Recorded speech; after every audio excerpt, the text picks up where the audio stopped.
To most, jewel heists seem like something that happens in spy movies or way back in the Wild West era.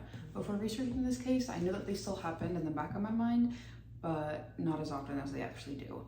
To me, it's crazy to think of somebody or a group of people who are staking out jewel trucks or jewelry conventions or even jewelers themselves, studying them to see which way and what time would be the best time of attack. This is such a Hollywood type thing, and it throws my mind for a loop every time I think about it, thinking that it actually happens. I'm sure Hollywood dramatizes all of it. Who knows if they actually have a map with a red string connecting the pieces that they're staking out.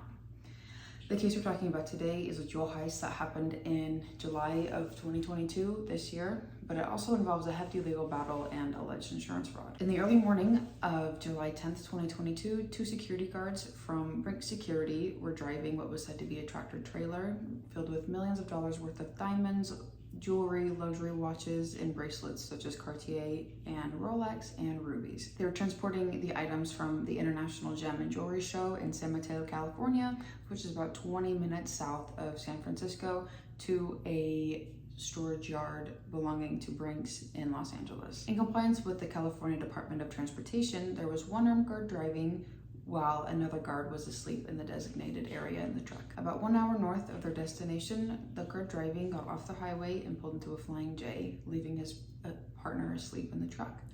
After being gone for what he said was only about 30 minutes, he came back and saw that the red tag, which is normally attached to the lock, was now on the ground. He woke up his sleeping partner and they checked out the back together. The partner said he didn't see or hear anything unusual.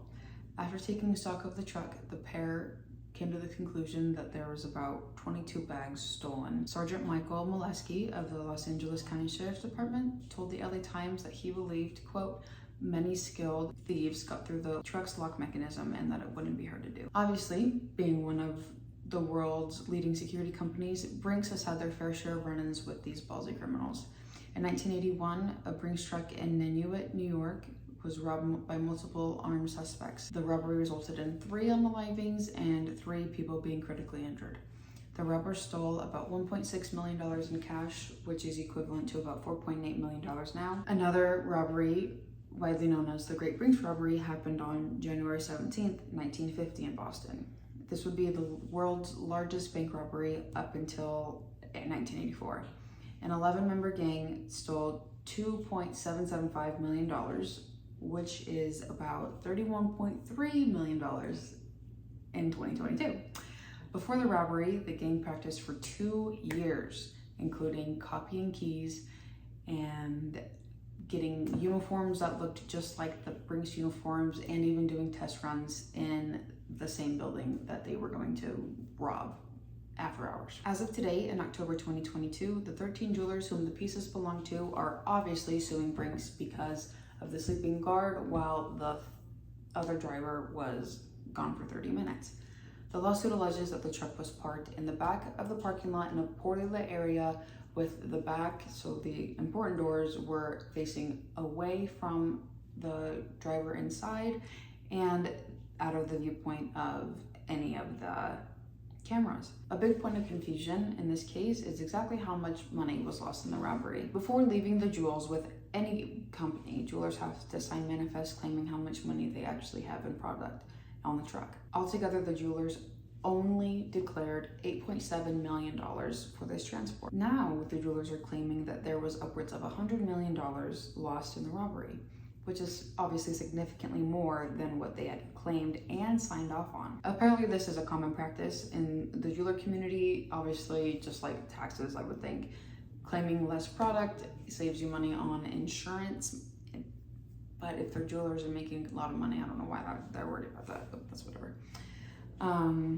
And I guess they trust that the pieces are in good hands, so they didn't think they would have to worry about insurance at all, but that's literally the reason you have insurance, is just in case. In response to Brinks being sued, they also filed a lawsuit on August 24th, 2022 against the jewelers for breach of contract because they signed off on it, and they're trying to get insurance companies involved as well for the alleged insurance fraud. Most of the items stolen are traceable through serial numbers engraved on each item, even the diamonds. An interview with the president of the convention said that the numbers are only visible with a microscope and only people who are experienced in the field are able to change or even get rid of them. My main question about this is, was this a crime of opportunity? Like, were they just parked and then a group of jackass teenagers saw it and said, hey, let's go rob that truck? Or is it a little more complex than that, as were they followed all the way from San Mateo